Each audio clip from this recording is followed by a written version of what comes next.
কখনো ভেবে দেখেছেন সমুদ্রের গভীরে সাবমেরিনে রান্না হয় কিভাবে? সাবমেরিনে রান্না করা পৃথিবীর অন্যতম কঠিন পেশাগুলোর একটি, কারণ এখানে আগুন ব্যবহারই নিষিদ্ধ। এক ফোঁটা গ্যাস লিক হলে তা মুহূর্তেই আগুন ধরে পুরো সাবমেরিনকে বিপদের মুখে ফেলতে পারে। তাই সব খাবারই রান্না হয় বিদ্যুৎ চালিত চুলা, ওভেন ও মাইক্রোওয়েভে। বিদ্যুৎ সরবরাহ আসে সাবমেরিনের অভ্যন্তরীণ শক্তির উৎস থেকে, নিউক্লিয়ার রিয়্যাক্টর বা ডিজেল ব্যাটারি সিস্টেম। নিউক্লিয়ার সাবমেরিনে একটি ছোট রিয়্যাক্টর সারাক্ষণ বিদ্যুৎ উৎপাদন করে, যা দিয়ে চলে পুরো সাবমেরিন, এমনকি রান্নাঘরও।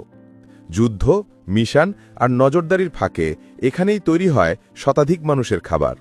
তবে এটি কোনো সাধারণ রান্নাঘর নয়, এর নাম গ্যালি। গ্যালি বলতে গেলে এক হাতের মতো জায়গা, এতটাই ছোট যে একসাথে 2 বা 3 জন শেফের বেশি সেখানে দাঁড়াতে পারেন না। অথচ এই ক্ষুদ্র জায়গাতেই প্রতিদিন শতাধিক নাবিকের জন্য 3 বেলা খাবার প্রস্তুত হয়। ভেতরের তাপ, সীমিত বাতাস আর সময়ের চাপ সব মিলে এটি এক অনন্য যুদ্ধক্ষেত্র। মিশনের শুরুতে নাবিকদের জন্য থাকে টাটকা ফল, সবজি, ডিম আর মাংস। কিন্তু সময় বাড়ার সাথে সাথে এসব রসদ শেষ হয়ে যায়। তখনই শুরু হয় টিনজাত, শুকনো ও হিমায়িত খাবারের দিন।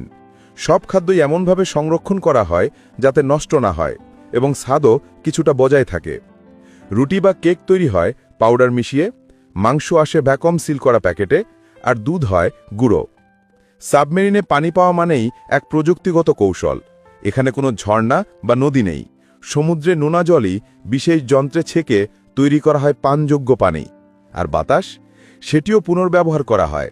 কার্বন ডাই অক্সাইড ফিল্টার করে অক্সিজেন সরবরাহ করা হয়, যেন দীর্ঘ সময় পানির নিচে থাকা সম্ভব হয়। বাজার করা বা রসদ তোলার সুযোগও সীমিত। সাধারণ ডিজেল সাবমেরিন 2 থেকে 3 সপ্তাহ পর পর পৃষ্ঠে উঠে রসদ নেয়, কিন্তু নিউক্লিয়ার সাবমেরিনের গল্প ভিন্ন। এগুলো একটানা 2 থেকে 6 মাস পর্যন্ত পানির নিচে থাকতে পারে। এমনকি কখনো কখনো বিশেষ সরবরাহ জাহাজ পানির নিচেই প্রয়োজনীয় খাদ্য পৌঁছে দেয়। সবচেয়ে কঠিন বিষয়টি হল রান্নার গন্ধ।